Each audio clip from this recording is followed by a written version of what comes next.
Welcome to the Freelance Tribe. Here we talk with skilled freelancers about their professional journey. Stay tuned for real-life experiences to learn and actionable steps to take to improve your freelancing career.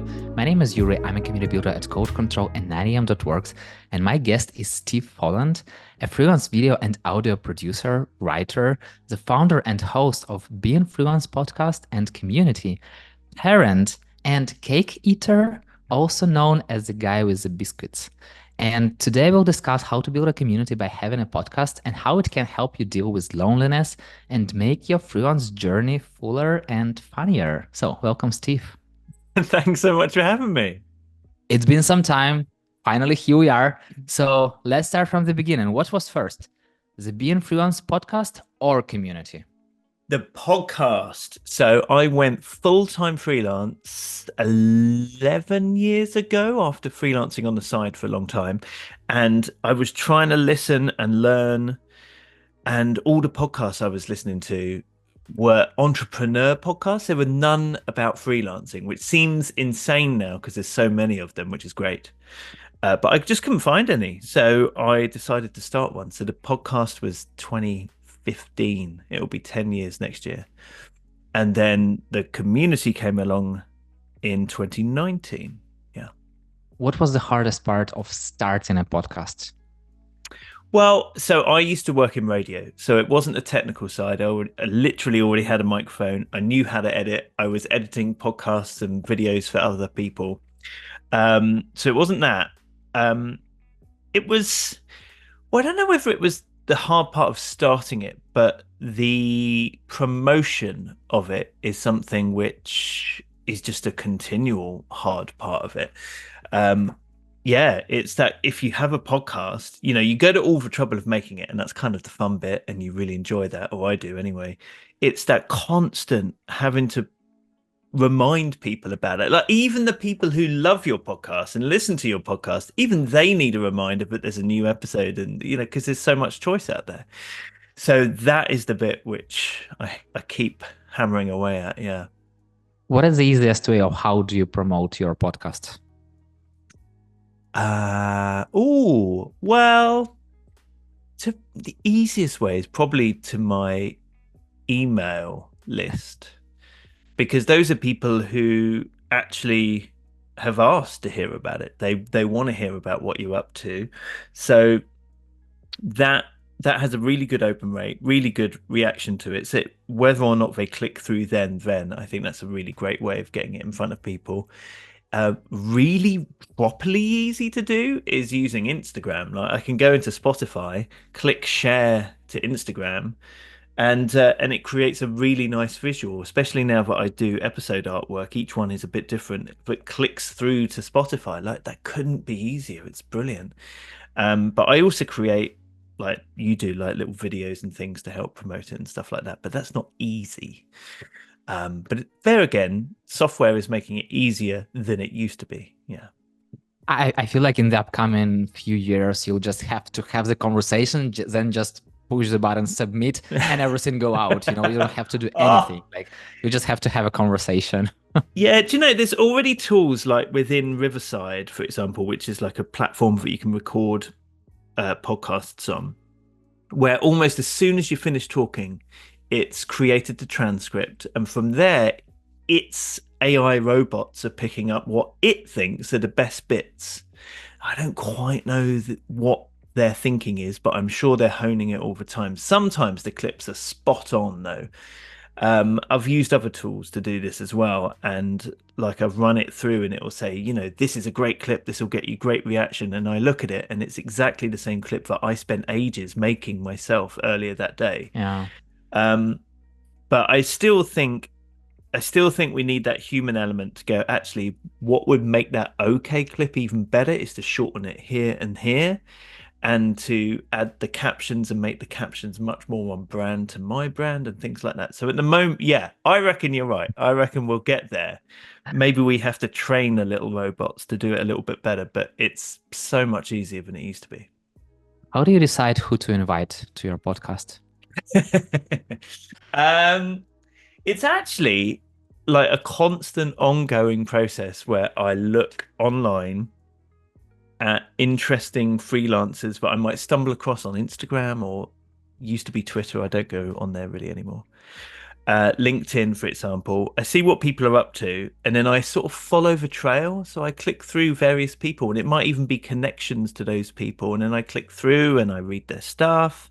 See, I try and see what would be an interesting story. I also try and get a lot of diversity in both in well across every spectrum that you could think of diversity wise actually, including the industry and where they are in the world and their life experiences and things like that. So it's very manual, me kind of looking and searching and trying to see who might be interesting to learn from, and thankfully that usually works out. Why did I ask you? Because once again, I'm learning myself from you today. And for me, it's always like, it's so random. So I meet one person, we have a conversation, then I meet another person, then this person make a comment on other person post. I Yes. meet another person, then somebody like, hey, you should have a conversation with this person. I go to that person. So it's all about connections. And I'm so excited, like about the freelance world, that there are so many people openly sharing your knowledge, and you have just to ask them questions. And that's what I really love about podcasting, like that just ask questions and just learn firsthand. So I'm curious, what do you love the most about your podcast? Oh. Sorry, I was just thinking though, off the back of what you just said, doesn't that just go to show how important it is to like not just post on social media, but to comment on other people's stuff? The fact that both of us are following those trails through the comments from person to person. And that's like sometimes freelancers think, oh, I don't have time to do social media because they think they have to be creating content. But actually, there's so much value in just commenting and supporting other people who are posting. But yeah. Yeah. Sorry, what did you ask me? What was my What do, most? what do you love? What do you love about your podcasts? I love the conversations. I genuinely, even though I've been doing it so long, I don't get off, a call like this without a smile on my face, having learnt something, having enjoyed hanging out, especially because I am a freelancer. So I spend so much time alone, really, just doing the work. Even if I'm hanging out in the community as well, a lot of it is still alone. So actually having those conversations and learning and having a laugh always just makes my day so much better. It's so fun. And just this thought come to my mind that when you're recording a podcast, you are doing this as they call networking, as I call friend working, and you are asking a question, you are learning from each other, and you are helping another person, because you are just like, you can have a coffee chat, but you can just click the button record and you have a podcast. So it's so easy really to do. And I'm curious, coming back to your community, how did you come up with an idea to start a community? It was kind of two things. One was that I had become friends with Frankie Tortora, who's a graphic designer, and she runs for Doing It for the Kids community. So I Mm. co-hosted Doing It for the Kids podcast. So I was already seeing what she was doing and being part of it as well. The other side of it was that I had more and more people from around the world contacting me, and I was having conversations with them, but they weren't having conversations with each other. So it seemed a bit of a shame that they weren't able to sort of like be together. But I held off for ages because I know how much work it is. It's ridiculous. And I also thought there's already loads of Facebook groups, for example. It's not on Facebook anymore, but it started there, and I was like, there's already loads. I don't need to do one. But actually, I'm so glad I did, because every community is different. Like, it follows on from perhaps the person who starts it, but then it is built by the people who join it and their attitudes and their relationships. And now, like recently, we went to a conference together. There was maybe 60 of us from the community, went to this event together, and just seeing them all, like these relationships which started online coming to life in person. We went out for dinner and like just looked around this restaurant at all of these, like I had nothing to do with it at that point, they're all just having these moments together, and I thought, yeah, this is brilliant, this is great. Did you decide to have a paid community from scratch or made it paid later? I made it paid later. Maybe in hindsight, I should have made it paid from the start, because loads of people did want to join because I've been building up the audience for so long. Like there was kind of like people waiting to come in, as it were. But I didn't, and the thing is, it takes so much work and money. It takes a lot of resources from you, and I did that for 4 years before making it paid. The reason it became paid was because I moved it from Facebook to Circle. So Hmm. I Hmm. have to pay Circle. I have to pay, all the various things that keep it going. Suddenly your email list is much bigger and all of these things that you pay for. So, um, yeah, that's when it became a paid membership, when I moved it off of Facebook. But in a way, I kind of wish I'd done that sooner. But I don't know, maybe I wouldn't have had the confidence. How did you tell existing community members that you are making it paid? I, well, I sort of floated the idea. I was noticing more and more people leaving Facebook or not wanting to join the community because they didn't want to be on Facebook or they weren't on Facebook. So it was very much an anti-Facebook kind of thing. Um, And so, yeah, I mean, I run the community, but it's our community. So I floated the idea past everybody who was in there. Like, what do you think if we take it off? And I went off and I explored all the different options and I brought them back. So it was kind of that, bringing them along for the ride thing, I guess, like it's our space. Are you cool with me moving it over here? And thankfully, lots of them were. There are many differences between paid communities and free communities. And I definitely have a take on it, but I'm curious to hear from you. So what changed after you moved to the paid one? If anything, people are more involved. Hmm. Um, Perhaps they're literally more invested. So yeah, it's there were people perhaps who you still have lurkers, these people who are members but genuinely happy. Like I asked them and they seem genuinely happy not to seemingly be involved, but they like reading and seeing what's happening, feeling part of something. And then you have the people who are posting and turning up to online co-working and showing up at meetups and stuff like that.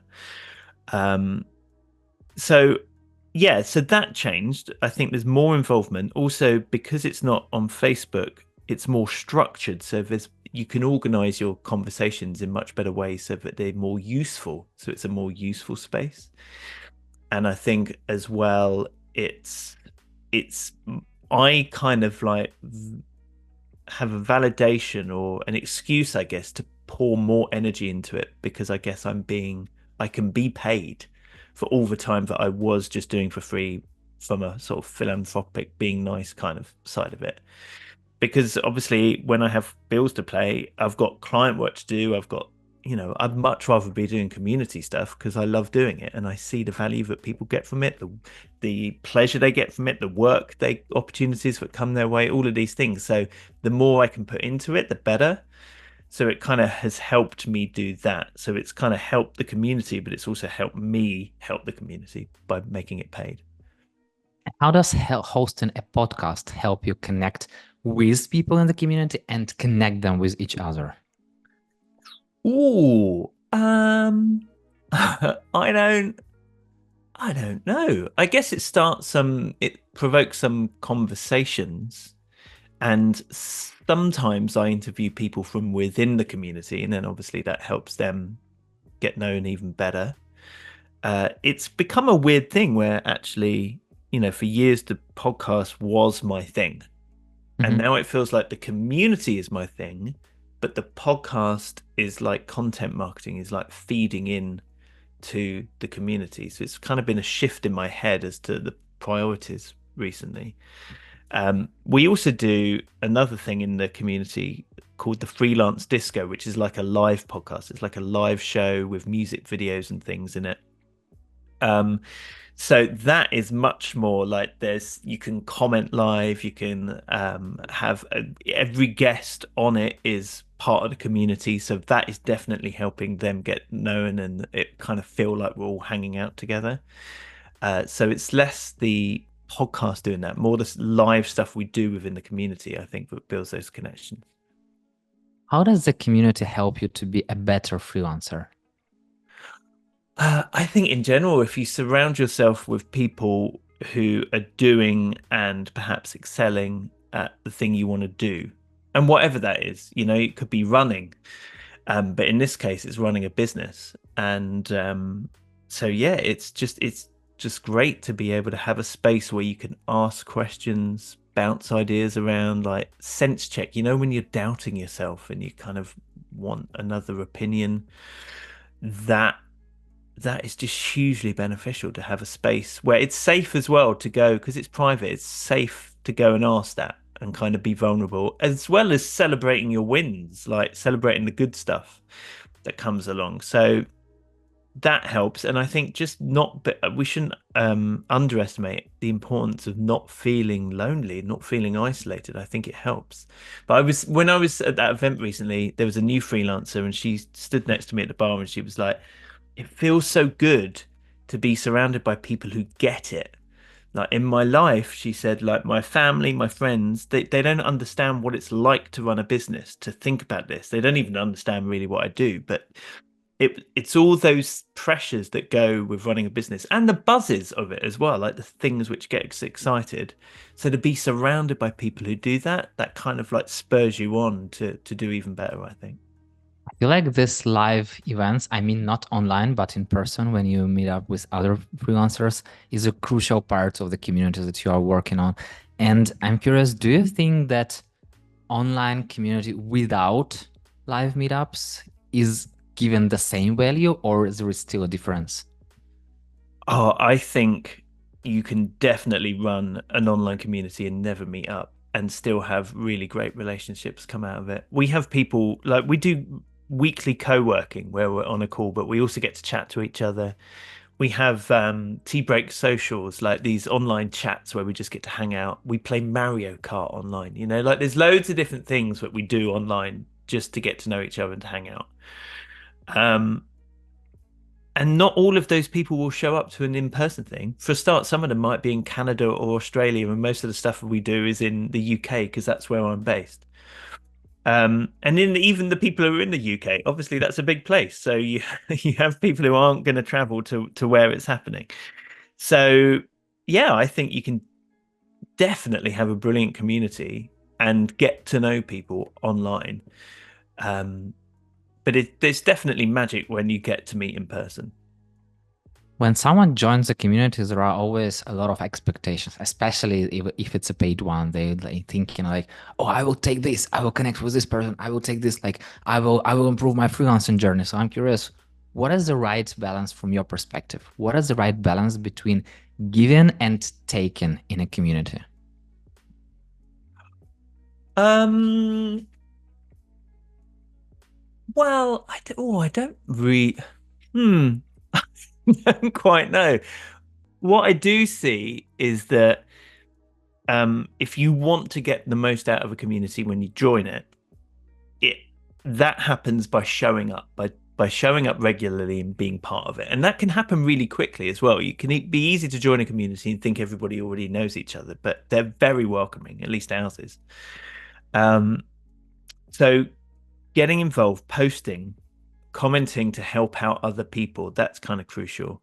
So I guess in that respect, it is about giving, like giving advice, giving support, and then those people in return will help you. What doesn't work is if you just show up and post the thing that you do, like so we don't really have self-promotion posts. Mhm. I think there's a risk with communities that those having been in other Facebook groups and things where you see those and nobody clicks them, nobody likes them. It all just feels a bit spammy, and then everybody kind of, it's just like going to a party and everybody would just be standing around shouting about themselves. It's no fun.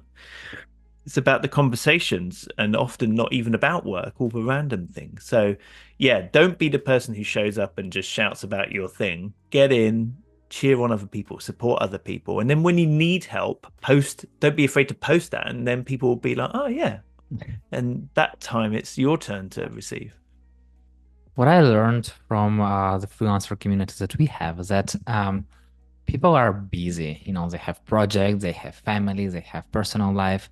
So, as someone who is joining the community, what would be the easiest step to incorporate this community into your life, into your workday? Well, I think it's to make time for it. So it might be that you drop by and see what's in the feed while you have a coffee of a morning or something like that. Most of us find time to mindlessly scroll on Instagram for a bunch of people we don't know. So, how Um, about you swap some of that time for going into the community you're part of and seeing what's going on and interacting? And then also setting reminders. So, if you know that there's going to be an event happening, put it in your calendar. Hopefully, the person running the community will have excuse me, will have an easy way for you to simply add it to your calendar. That's what we've got now is you hit RSVP and add it to your calendar, and then we send out reminders and stuff like that. Um, so yeah, it's about kind of like prioritizing that. In the same way that you might, if you signed up for tennis lessons, I'm sure you'd show up to those tennis lessons. You've paid for them, you know you're going to get better if you show up every week at that time. And the same kind of goes for community, I think. It's fun. I recently saw this post on LinkedIn that how to become more active on LinkedIn. Stop scrolling Instagram, start scrolling LinkedIn. I feel like it's pretty much the same, Stop scrolling Instagram, start scrolling community feed. Yeah, yeah. If you want to be involved in a place, show up in it. Yeah.